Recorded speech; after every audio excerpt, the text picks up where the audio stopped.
Welcome to Aging Wisely, the podcast, a show that aims to center the lives and needs of the aging and disabled communities, a platform for the issues that matter to them most, a space for them and those who work with and alongside them. I am Veronica Escobar, the producer and host. My goal is to educate and transform.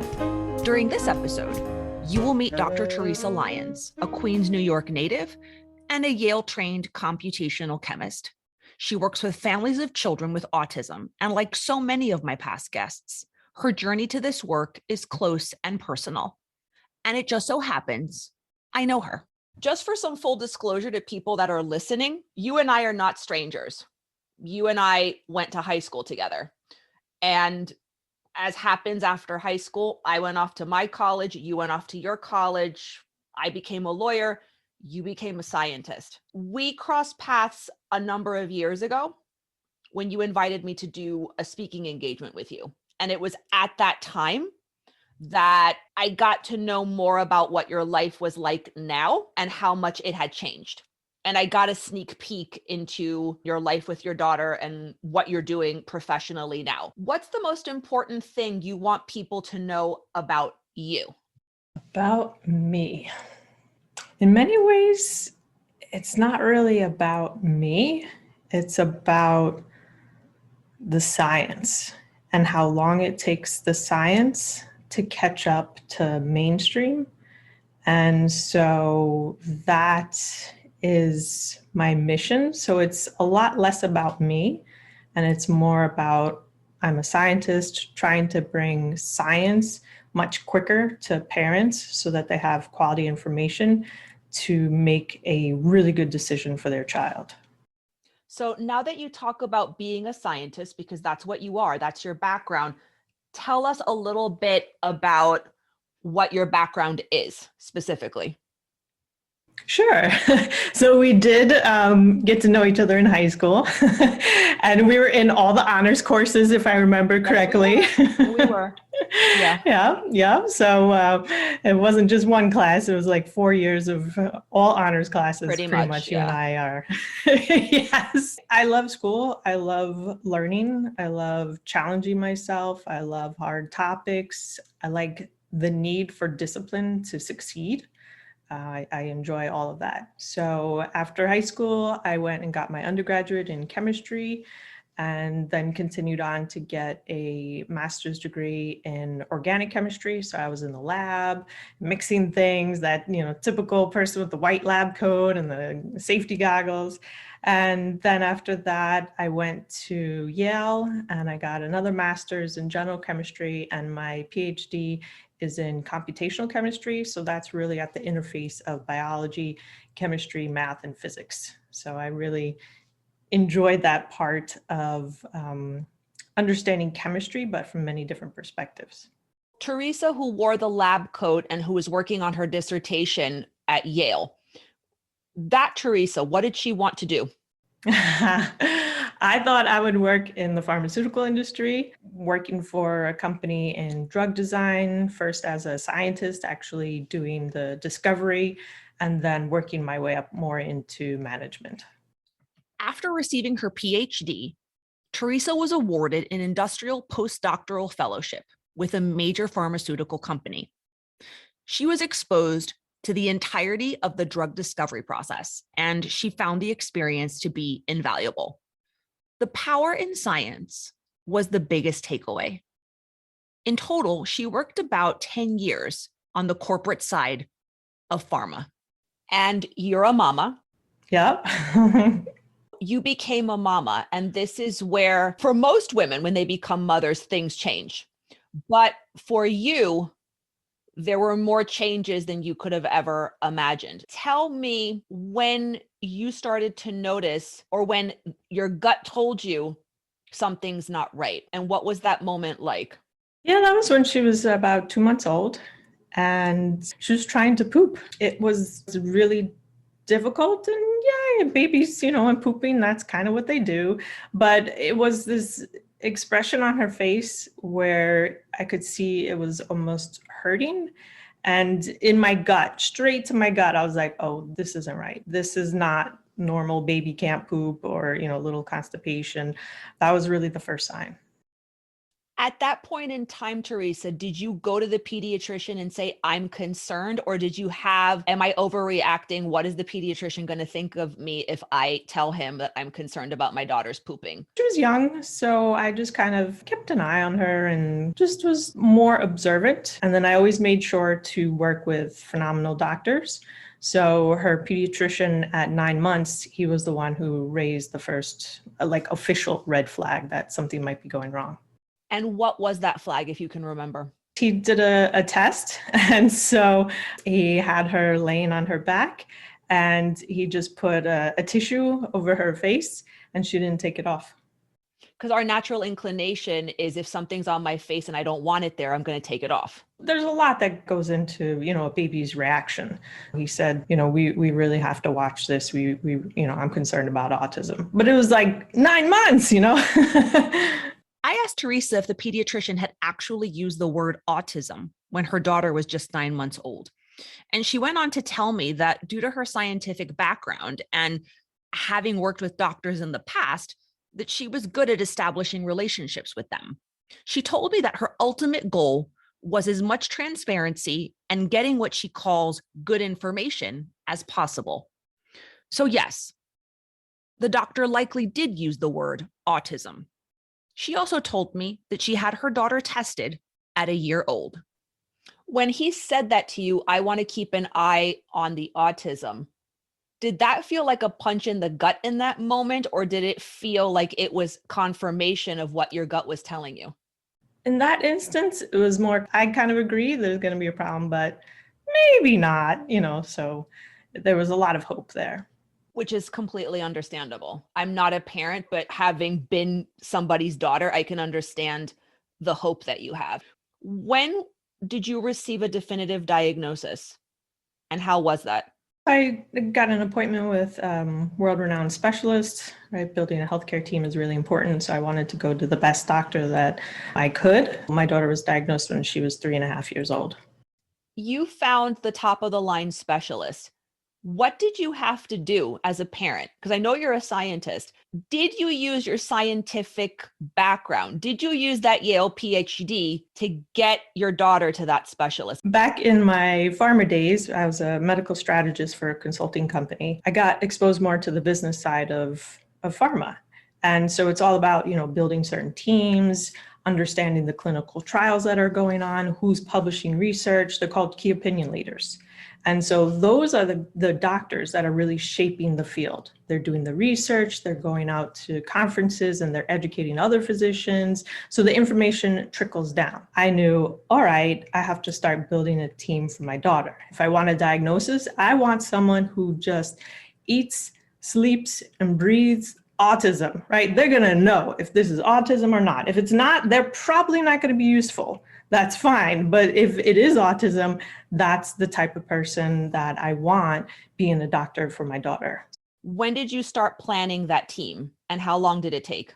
The route that many parents take with children with autism is you want to eliminate certain stuff first. So there was a lot of different things that I eliminated for hearing issues, different genetic mutations, abnormalities, things like that.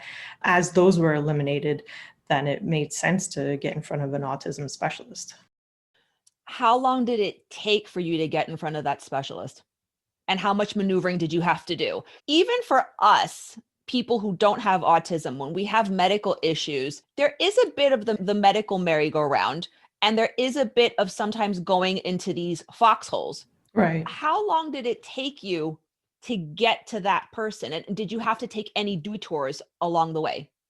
To get to her first specialist that diagnosed her, there weren't any detours. I just went to the scientific literature, found out who was doing research in autism that was near me, who was publishing, who's, top of the field, who's teaching the other physicians, and, talked my way to an appointment. You finessed your way in. You finessed the appointment. Finessed my way in. Yes. But that's not to say I hadn't been on that merry-go-round. So there were issues with my daughter's eyesight. And I remember going to a specialist just because he was the only one in the area. I remember just being so hopeful in that appointment, like, oh yes, we're going to finally find out what, if she's seen, if there's any problems and stuff like that.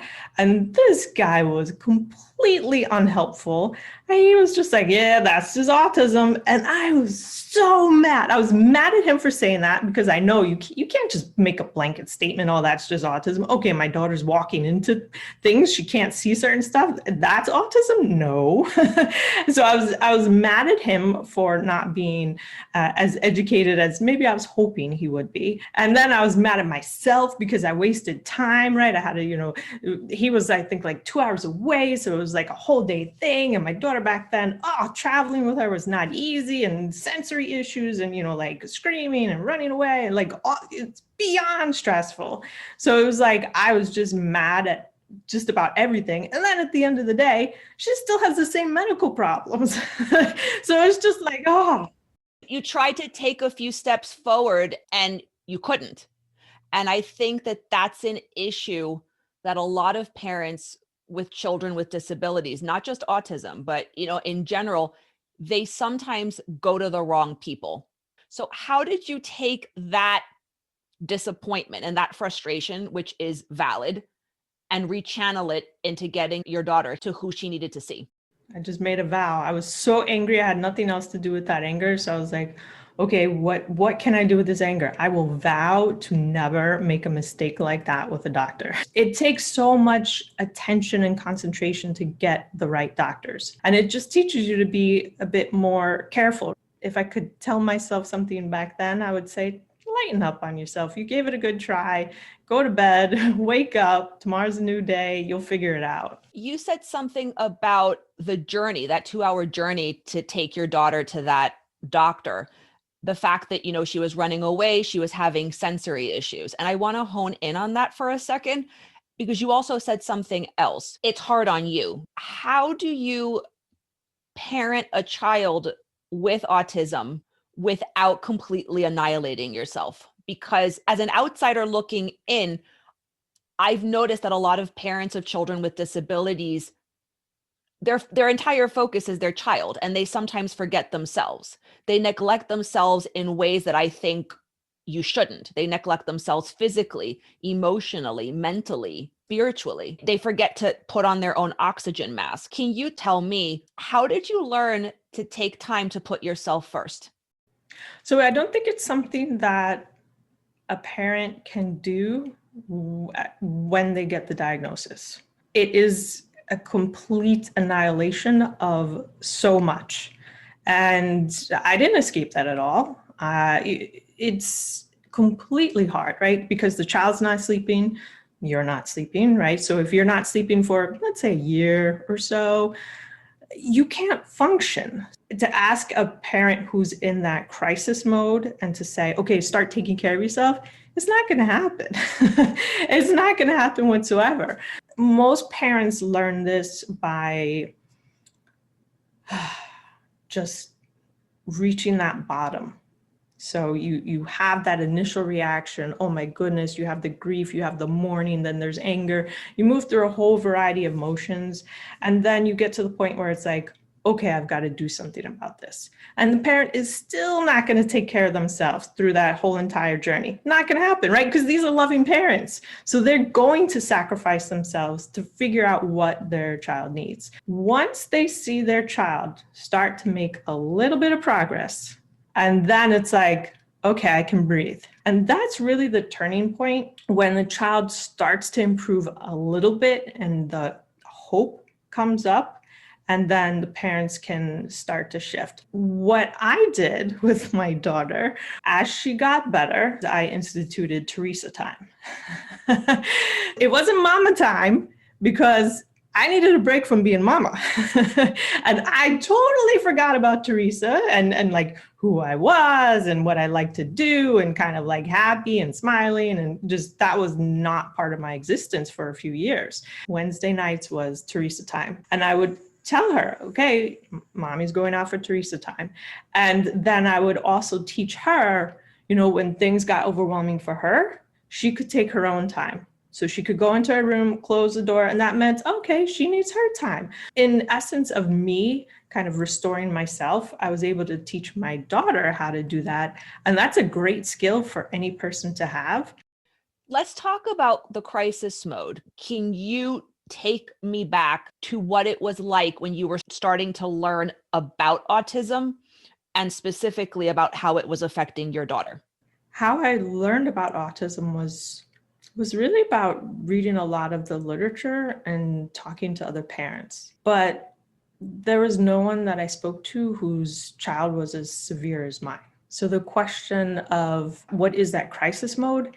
It's different for each child in what you worry about, but universally for every single one of the parent, that problem with the child is just as big as the other parents. It doesn't matter. The parent is so loving that the concern for the future for that child and really wanting them to be happy and healthy, that's universal. That stress level for the parent is the same regardless of what the symptom is for the child.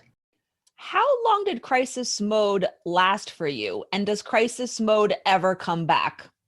Is it a recurring thing? Does it abate with time, or does it evolve? So crisis mode does not come back, at least in my experience. How long did it last for me?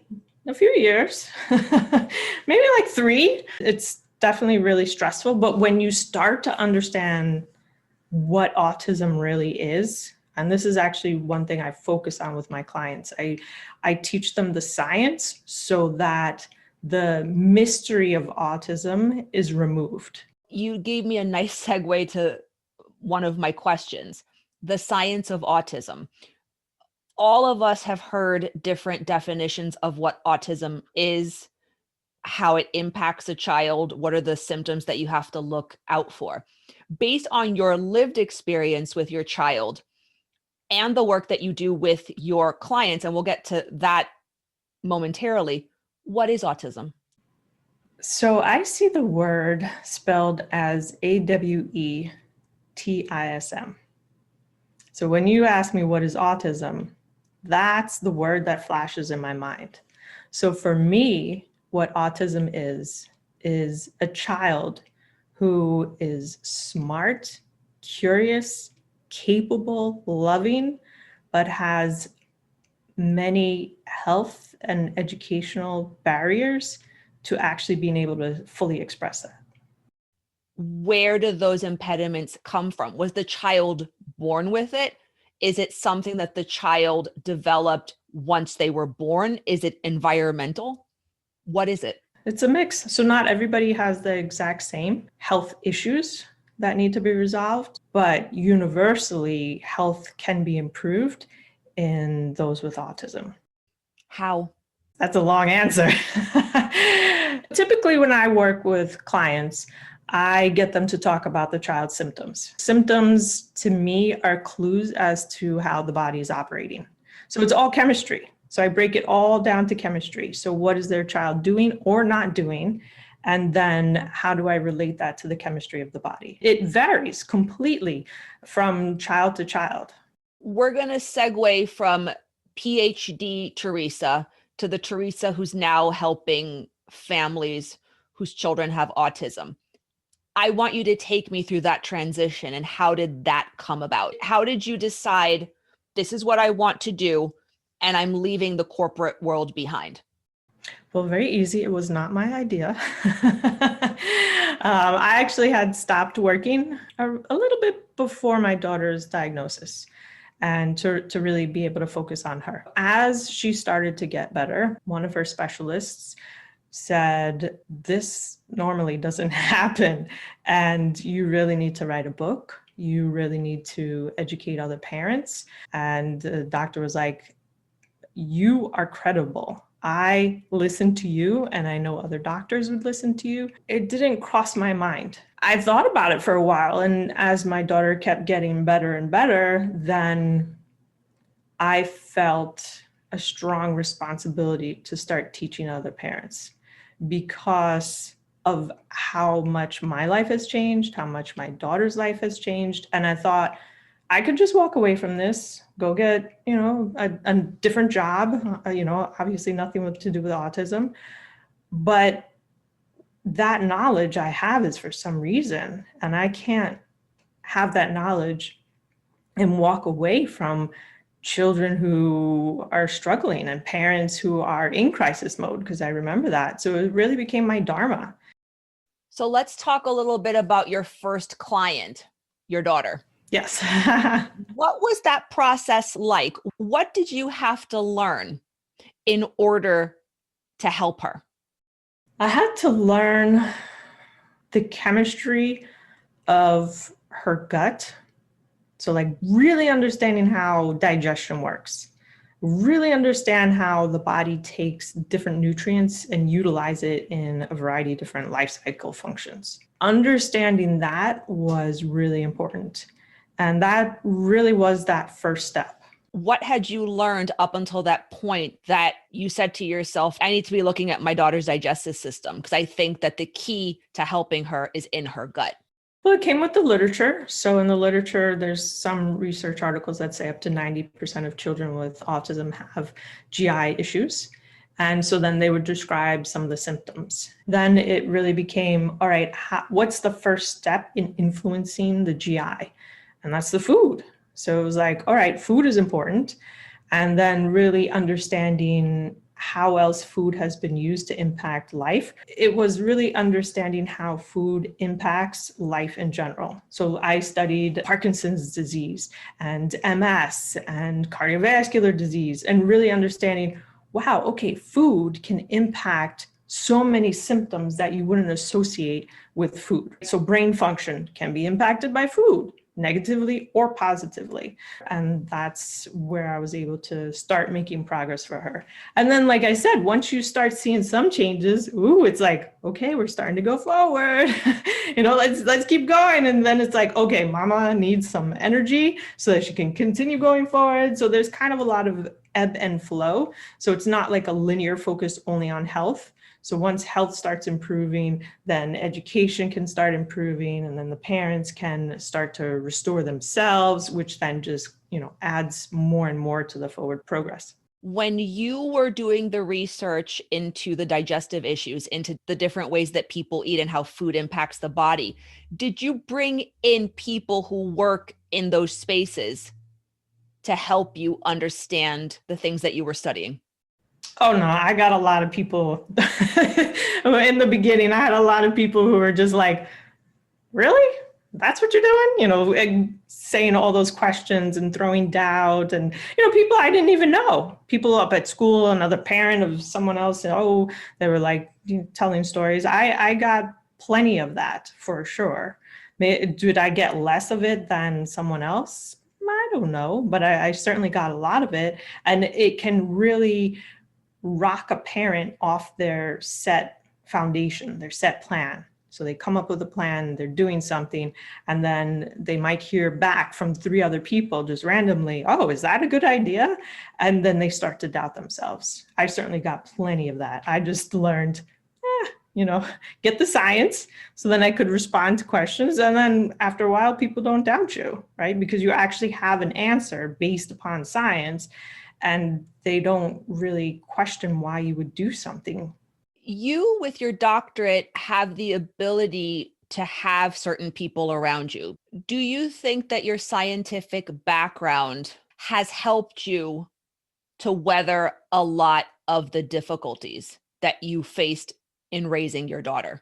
I think the discipline that both my mother and father instilled in me as a child is what really helped me weather everything, where it's you never give up, you do not quit, and you just keep figuring it out. That certainly helped me get my doctorate. It's not easy getting a PhD in chemistry from Yale, but it's that discipline that I learned as a child to really focus on what the goal is and to not get distracted by, either shiny objects, something over here, something over there, or by naysayers. It's more so your internal grit, your personality that pushed you forward more so than your pedigree.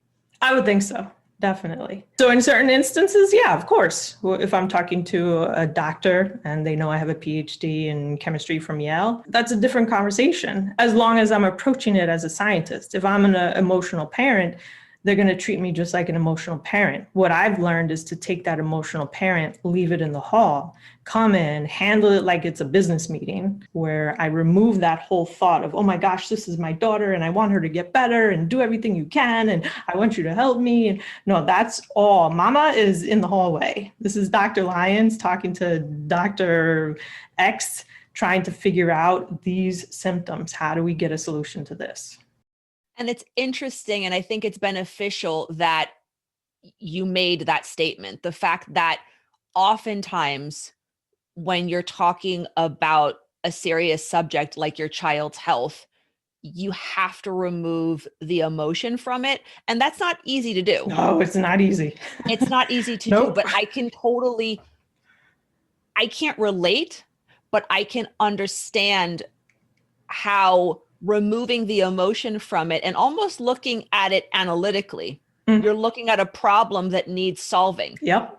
Was that something that came easy to you, or even as a scientist, because you are a scientist, scientists' brains are wired differently than a lot of people, just by the nature of the work that you do? Did you have to psych yourself up to put Mommy Theresa in the hallway and Dr. Lyons in the room?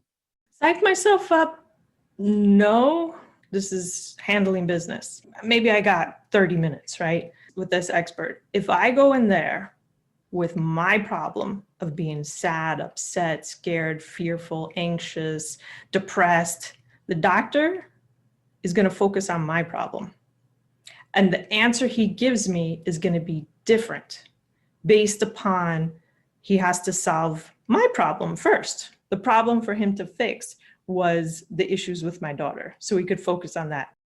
So back to your daughter, when you stopped working and said, I'm going to focus on my daughter, we're going to get this child on the other side. How long did it take for you to get to that other side? The side where you feel peace? Peace probably only came, like consistent, solid peace came about 2 years ago. I will say putting this time limit is not a good idea. And I will say that from experience, because when I was making that vow and I'm like, all right, I'm going to focus on my daughter, I'm going to do this, I put that added pressure of time on me. So many times doctors would say, oh, wow, this is amazing. Your daughter has changed so much. Look at, she's able to do this and that. And because I put that time constraint on myself, I wasn't able to fully enjoy it because I was so focused on, okay, getting this done. And, I gave myself 4 years. And if I don't get it in 4 years, then I failed and, all this kind of stuff. The sense of peace came really when I just accepted we're in such a better place and that I am parenting, right? So a lot of her issues are no more.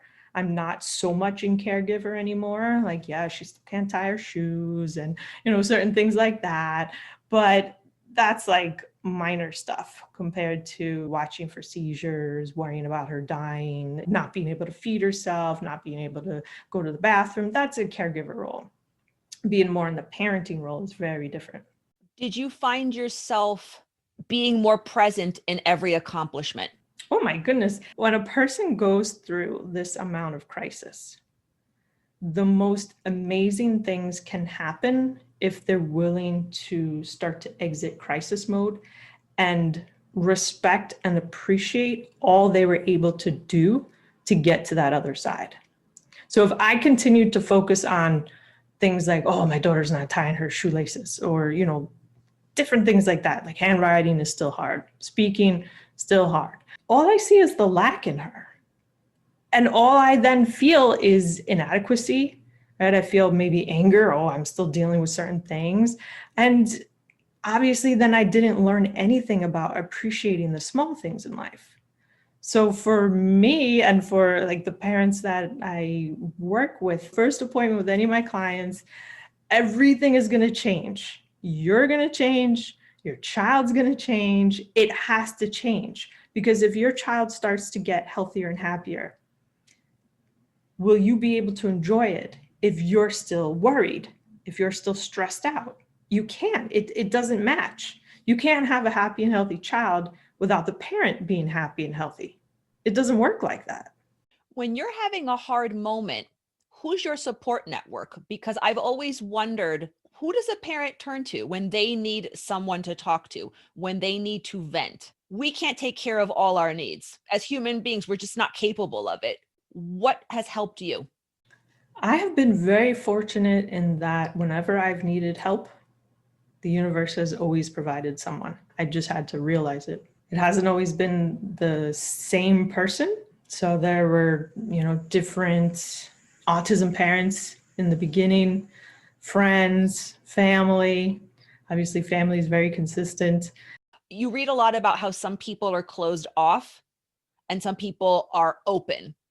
Do you consider yourself the type of person that is open to whatever the universe is going to give them? In the beginning, no. So it's funny. I can think of at least two friends in the beginning who were so freaking annoying because they wouldn't stop pestering me about coming over and like hanging out with them. I was not open to receiving whatever it is, whatever friendship they wanted to provide, because I really was focused on my daughter. But then, they're persistent, right? And so there were many times where I'd be like, fine. I wasn't open, but yet the universe put in front of me someone who was determined to kind of break down that wall and, have that shared moment. What advice would you give a parent or parents who don't have a support network, who may have people in their lives who just don't get it? There'll be plenty of people who don't get it. I would say just don't spend time with the people who don't get it, because they'll bring you down and you'll need more support to just take care of yourself after interacting with them. Sometimes you have to set boundaries. It just comes with the territory. I certainly learned how to do that. And then just be open. So many times there are people like I experienced, I wasn't open to having support. It doesn't matter if your friend or the support understands autism or not. If they're a true friend, they're just going to listen. And that's all you really want is someone to listen. It doesn't have to be a friend for 3 decades who's, by your side helping you out with everything. It might just be, a neighbor down the street who's like, hey, you're doing a great job as a parent, right? Sometimes that's all you need for that day to keep going. Theresa has been homeschooling her daughter at what she calls Mama University for a number of years, and they both enjoy it. How does your curriculum at Mama University differ from what she could get at school? Is it the way that you instruct her? Is it the timing of it? What do you think has made the homeschool environment successful for your daughter? It's probably a little bit of everything.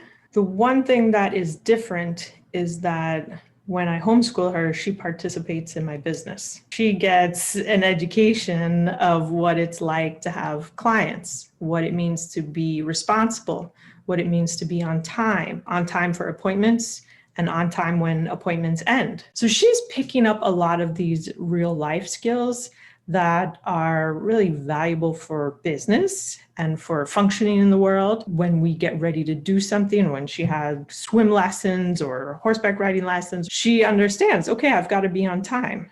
She understands all those different concepts. Having that respect for her level of intelligence is probably a large difference as well. Because when speaking is difficult, regardless of autism, if someone has a stroke, it's automatically assumed somehow that they're not competent. In Mama University, there's none of that. I talk to her as if she was, a colleague. There's no dumbing things down, and there's no changing of expectations. So that is something that definitely helps her kind of up-level her game, because I believe in her competency. I'm going to ask you 2 more questions before we go into the business of Dr. Theresa Lyons. What's your favorite thing about your daughter? Oh, there's a few things. I love how determined she is. So I saw that from the beginning. There were times where we would go take a hike somewhere and she would see some other kids who were older than her climbing on rocks. She'd sit there and study, and then get my hand and pull me, and she wanted to do it, but she wanted me to help her. The look is just like me. Like when I set my mind to do something, that's it, it's done. Her tender love towards other people, I hear that back from just about everyone who interacts with her. She can see when someone is sad and when someone needs that hug, that encouragement. Time after time again, she has given people hugs exactly when they needed it. And they would come back to me and say, I don't know what to say. Your daughter just gave me the most wonderful hug, and I absolutely needed that. So that's one thing I've definitely made sure to maintain, because there's so much pure love and beauty about a child with autism when you look at their abilities. So she can read someone unbelievably. Sometimes we would run into people who maybe have seen me on the internet. We were in a waiting room one time, and this one father was talking about his child and a lot of the problems. My daughter was sitting there, and she just gave him the most kind of look like, why are you talking about your son in front of him? And he stopped and he looked at her and he was like, is she really looking at me like that? I'm like, She gave him stank eye. Is that what she did? yes. And he didn't even believe me, right? Because back then, especially, it was really hard for her to talk. He didn't believe that she could understand not only what he was saying about his son, but also the social context of, you shouldn't talk about someone in front of them. He was just so taken aback. So there are so many things that I love. When I watched you speak a couple of years ago, and you were presenting to a group of parents, you said something that I've never forgotten. You told the parents that when you were pregnant with your daughter, and I think a lot of parents go through this, you imagine what that child is going to be like. You have a vision of their personality, who they're going to be. And when you got the diagnosis and things changed, that there might have been like a period of mourning of who you thought that person was going to be. Listening to you talk about your daughter now, who do you think she's going to be? What are your hopes for her? I have the daughter that I thought I would. She is fierce. She is loving. She is kind. She is compassionate. She is determined and disciplined. And Just like her mommy. thank you. I have the daughter that I dreamed, those qualities. There's very little of something I expected to experience as my child that were lacking. She's got all of those wonderful qualities. It took time for us to get to this place, but I appreciate it so much more now. If she was like that, coming right out of the gate, I probably wouldn't have noticed how special and wonderful she is. Looking back at mommy Theresa when she had her little daughter, what would you tell her? You've always done a great job. You'll be able to handle whatever comes up. Don't worry about it. That's what I tell myself now. There's no guarantee of smooth sailing for the future. There's no guarantee of anything. But I know for sure, whatever comes up in my life, I can handle it. Tell us a little bit about what you do for other families and parents who have a child with autism. So I work with parents for the most part one-on-one now, and we meet weekly for 30 minutes, and we address all of these issues that are related to autism. So I've developed something called the Autism Healing Matrix, and that has 7 components that need to be addressed in order for someone to completely heal from autism. So the science shows that 9% of those diagnosed with autism in the US heal completely. So they don't have autism anymore. So it's possible. The science says it's there. So for me, when I was doing all this research and really understanding what is autism, how do you have a child go from severely autistic to happy, healthy, thriving, educated, and it's not just one thing. There's so much more that's involved. So I really work with the parents in addressing each of those aspects of the Autism Healing Matrix. You mentioned to me in an earlier conversation the importance of functional medicine. So what role does functional medicine play in the work that you do with clients? So functional medicine is a really good approach to figuring out what the root cause of certain health issues are. And that's why I like having at least one functional medicine doctor on the healthcare team. So I teach parents how to build a team. You want your regular pediatrician, so if there's an issue or your yearly checkup, you have someone there. But you also want a specialist. So usually the first specialist we start with is a functional medicine doctor that specializes in autism. So this doctor, the first visit, they're going to want to know what are all the symptoms. They're going to run tests that conventional doctors won't run and really get to the root cause rather than provide some type of Band-Aid. In addition to working with a functional medicine doctor and applying what you learned from working with your daughter, I don't want to use the word typical, but I guess I will. Describe a typical relationship that you have with a client. Because what I'm trying to get at is if a person wanted to use your services, what are they? It looks like any question that a parent has about autism, they have a reliable resource for the information so that they can make a good decision. I work with parents on just everything. I love the whole process. Usually we start with health, we get health going, we get sleep going. Everyone starts just naturally feeling a little better, right? Then a lot of times we switch more to education because when the child's feeling better, they're learning a lot easier. So a lot of times there's some roadblocks in education, right? Because many educators and therapists are not used to the idea of someone with autism being able to learn quickly. Theresa actually started to tell me the story of a young client that she worked with, and it makes you think about what children can understand and do, how a parent's gut actually knows, and how professionals at times are limited in their own knowledge and understanding. Where the educational goals were, ABCs, 1, 2, 3, counting up to like 10, really basic things, shapes, colors. We're talking like a 3-year-old, and this child was 10. We really had to work with the school on coming up with how to do a proper assessment. This child still had trouble speaking, so they just assumed, oh, he doesn't know. But when they started testing him differently and giving him different ways to show his intelligence, he knew multiplication. So he was doing 3rd, 4th, 5th grade level math, but nobody had ever even taught him that. He learned this all from just listening to his sister do schoolwork. I work with parents on a lot of issues that are good issues to have, but if they didn't have a resource to turn to, they wouldn't know how to resolve that. So we cover everything. Do you consider yourself in some ways an intermediary for a lot of parents in dealing with schools, in dealing with doctors? Do you help people cut through the BS? One client, it was a grandfather. What he used to refer to me as is the quarterback. You're the quarterback. You can see the field. You know where everybody is at all times. You know where the ball's got to be to make that touchdown. And that is what I do. I can see where a parent wants their child to be. And then it's all about, okay, how do we get there?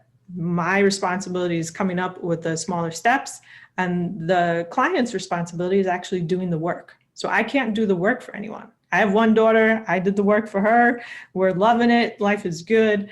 I can help be that quarterback, but I can't actually do the work. Dr. Theresa Lyons, the autism. I think you need to trademark that somewhere. I know it's cheesy, but I think you need to do something with that. I know you in real life. You don't have the body of a quarterback. No, I don't. You don't. I know. You don't. You don't. But I like it. I like the fact that he called you the quarterback, because that's how I envision Yep, that's exactly what I do. You went through all those ups and downs with your daughter, and you went through hard times, and you learned to cut through the BS. You created not only a roadmap for yourself, you're helping to create roadmaps for every family that comes to you, because every child is different. And you kind of hit the nail on the head. For some people, it's their sleep is off. For other people, it's their education. For others, it's their health. And so you have to be dictated by what is the most pressing concern for that family. What's the most pressing issue? And then where do they want to go? Where do they want their child to be? What will make everyone happy and enjoying in life? Because that's where I want to take them. And that differs for each person. Besides your daughter, out of all the clients that you've had, who is the client or the family that you are most proud of and why? I'm proud of every single one of them. They show up. There's not one client. Every single client that I've had has impressed me and it's been an honor to absolutely work with them. They all know that life can be better and they have the determination to get there. The children included. The children want to speak. They want to be social. They want to go on family vacations. They want all of that. And the parents see that. They know that. They know, no, my child could be happier and healthier. And I approach many things with my clients in involving the child. Sometimes kids, they don't want to take pills. With my clients, the approach we take is, if this supplement or pill or prescription is the right thing, give it to the child and then have it be the child's responsibility to be willing to take it. This way there's no battles. You actually involve the child. You empower the child to feel better because that's what they want. You give them that respect. I saw a documentary a number of months ago, and I should have written it down so that I could tell you. It's based on a book that was written by a man, and I think it's called An Apple Falls from the Tree, because you know that saying, the apple doesn't fall far from the tree. And there was one part of the documentary, and as an aside, I'll send it to you, where there was a family with a boy who was later diagnosed with autism. And they document his meltdowns. They document his frustration because he doesn't talk and he can't communicate his needs. The long and the short of it is they took him to a language specialist who took out a board.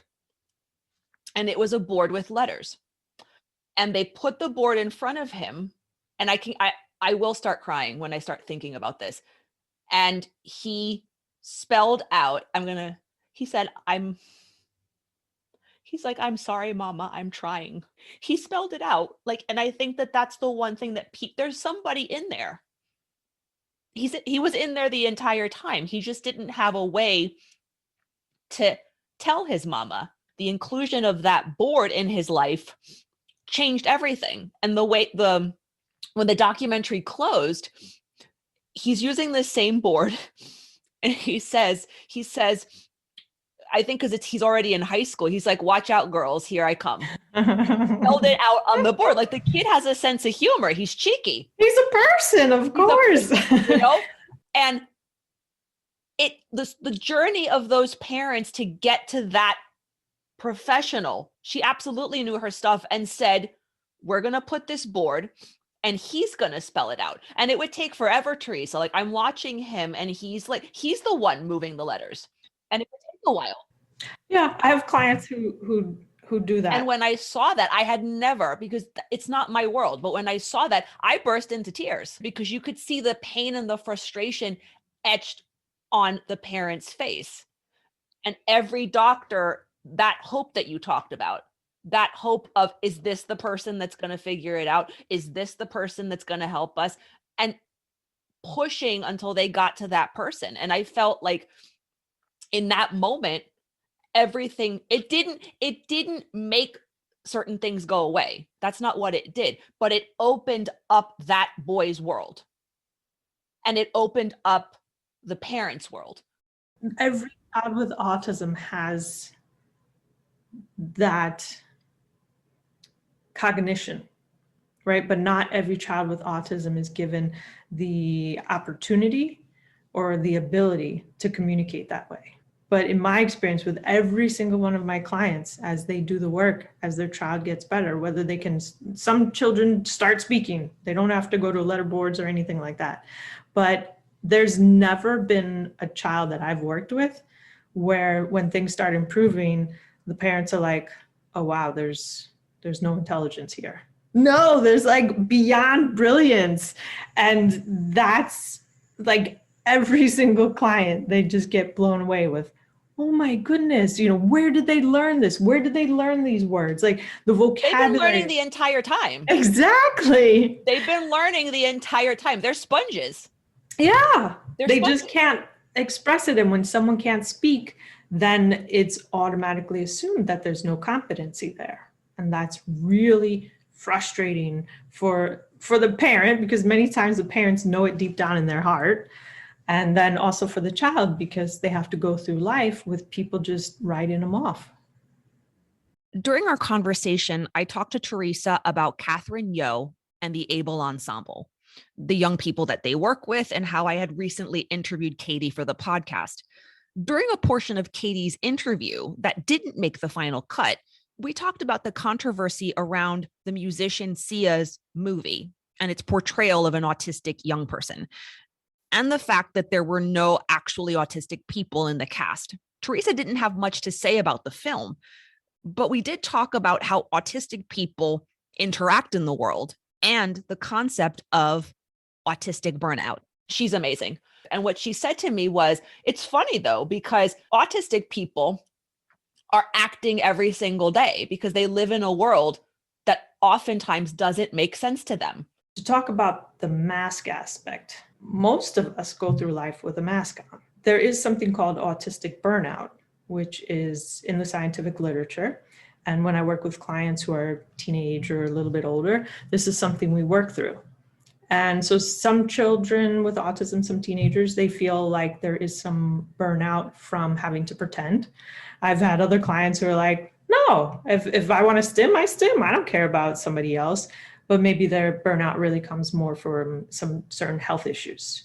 It becomes draining to have gone through life and not have certain issues resolved, right? It depends on the person, what the issues are, but that's autistic burnout. Talk a little bit about your book. Finding a doctor, right? Very difficult. I've had clients all throughout the world, actually in 10 different countries. And one of the things that I work with all my clients on is finding a good functional medicine doctor. So I had a great database of functional medicine doctors. So whenever I would have a new client, I would just know, okay, where are you living? And how far are you willing to travel? Get to understand the needs of the child, and boom, here we go. So parents don't have to search like a year, 2 years, find a doctor and all that stuff. So what I decided to do, basically, because I have such a long wait list, I can't work with everybody. I would love to, but I can't. So I put this knowledge in a book. My book simply describes what functional medicine is, how it's different than conventional medicine, why you want both approaches. So I'm not here to say conventional medicine is not good and disregard it. No. This is about building a team. So how do you get that functional medicine autism expert on your team? And then I have a directory for the US. When I was doing it with my daughter, I know how long the process is to actually find that good doctor who will start addressing the health issues. So that's the reason why I wrote the book. It helps parents really get to those expert resources in a very cost-effective way. I think one of the last things that I want to ask you is, and I may have asked it, but in a different way. So just, bear with me.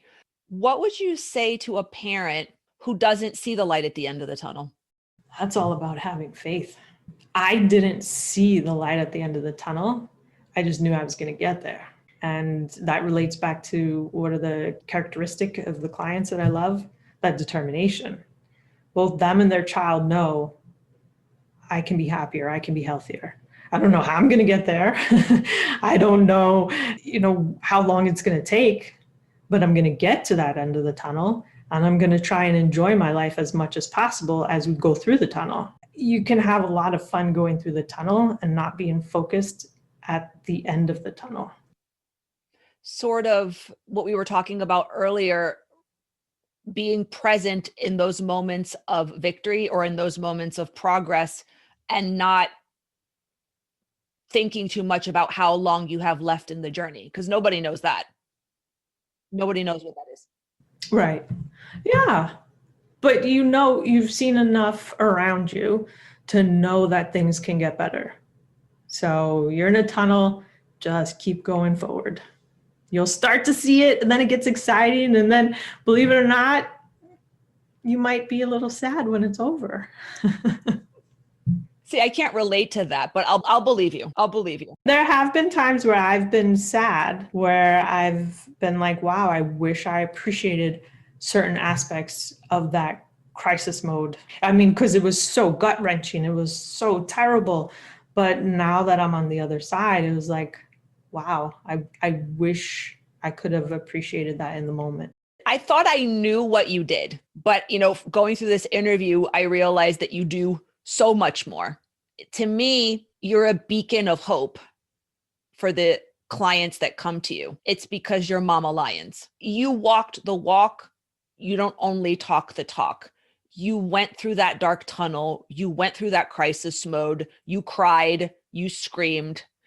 You were sad. You went through everything. Having gone through that, I think people that work with you can only help but notice that.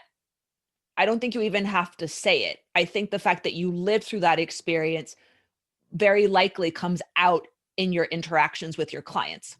It is true. I love doing this. Absolutely love working with my clients, parents, with the children. It's my dharma. Would you change anything No, at this nothing. point?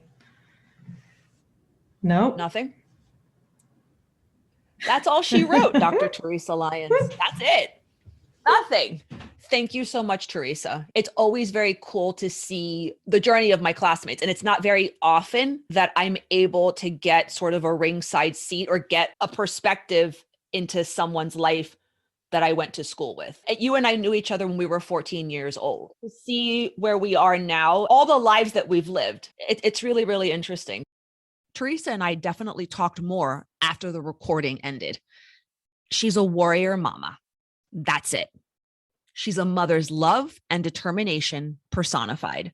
She brings all of that to the families that she works with. And I'm happy for all of it. If you'd like to purchase Theresa's book, the title is Functional Medicine and Autism Doctors, The Lyons Report. It's available on Amazon. If you'd like to reach out to Theresa, you can find her information on my website at the link for this episode. The correct title of the 2017 documentary that I mentioned during the episode is Far from the Tree.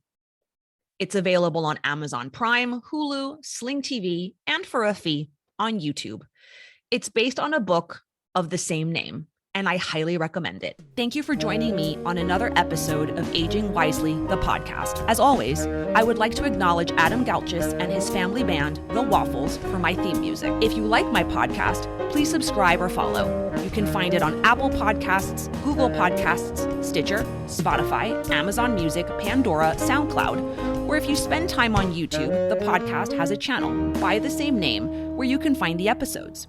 If you'd like to learn more about the podcast, you can go to agingwiselypodcast.com and look around. Listen to this and prior episodes, and even better, subscribe to my newsletter. Every 2 weeks, the most recent episodes and the transcript to the current episode straight into your inbox. And if you like this episode, I would love a review on your favorite platform. Believe it or not, reviews help to spread a podcast's message. And if you enjoy the podcast or have benefited from it in any way, please let others know about it. I would appreciate it. Join me for another episode in 2 weeks. Bye.